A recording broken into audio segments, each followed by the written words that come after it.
This is the legacy project of the Anglo Society of Europe. And today we are fortunate to have Jonathan Sandler. He has been one of the leading figures in our society. So it's a great opportunity to interview him during the annual session of the Anglo Society of Europe here in beautiful Kidsburg. So Jonathan, hi, it's a great pleasure to have you. Hello. And thank you for your availability. And of course, it might seem yesterday, but when did you get invited first at the Anglo Society of Europe? I remember I came back, I was working in specialist practice in Germany on the Swiss-German border. I decided to come back to England to do a senior registrar job.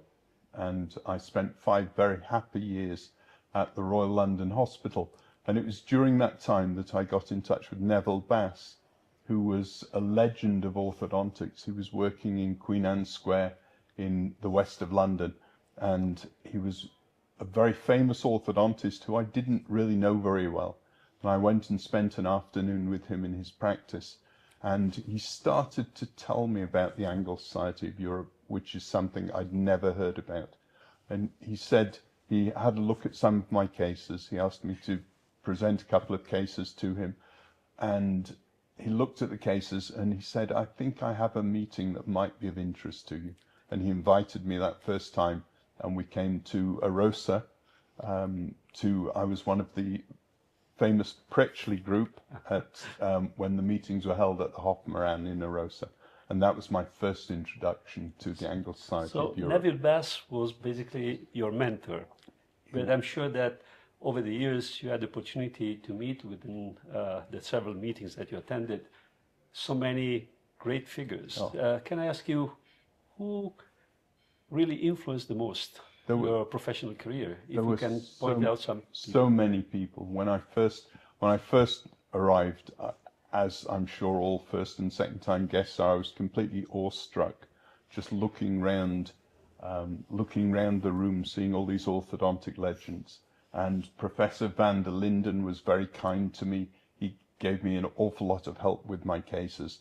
And the people I would look to for inspiration for teaching and how to present material, mainly Björn Zachrisson. He was totally inspirational in his approach to passing orthodontic information onto the whole group. He was marvelous. And then other speakers who were notable, Monica Palmer. Monica was a British orthodontist who'd established in Germany, and she had the most beautiful teaching style, and I learnt a lot from her, as well as many of the other guests who were invited to the Anglo Society as special guests. I remember Sverker Torreskog, who I always thought he was the great, not only was he the greatest lecturer in the world, but he was the greatest dentist in the world as well. And this first introduced me to the concept of multidisciplinary treatment. Yeah, and of course you develop also a camaraderie and also friendship with many people over the years. And probably you also form sort of a group in England where you are introducing young colleagues to this possibility, this opportunity. What we try to do, and we call it the Bakewell Group, and it's now an international group, but we started with a few colleagues who were at their early stages. They were coming as first-time guests and second-time guests, and we wanted to try and ease their passage into the Anglo Society, because it is a roller coaster ride for sure. And if they can do the downs of the roller coaster in Bakewell and then just gently have a smooth passage when they come to the Stangelwirting going, then this certainly eases their introduction to the course. And now we have people from many countries coming to Bakewell because they find those summer meetings so helpful.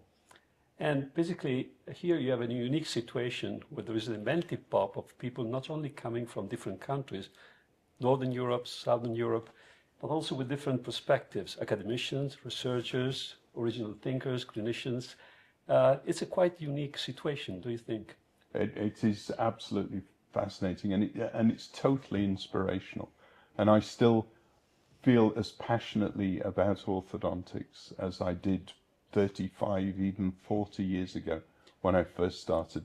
And it's because of the inspiration we get from all the members of the group, but also the involvement with the very best orthodontists all over Europe. It gives you an amazing network of people, and you can get help with difficult cases, you can get help with new techniques.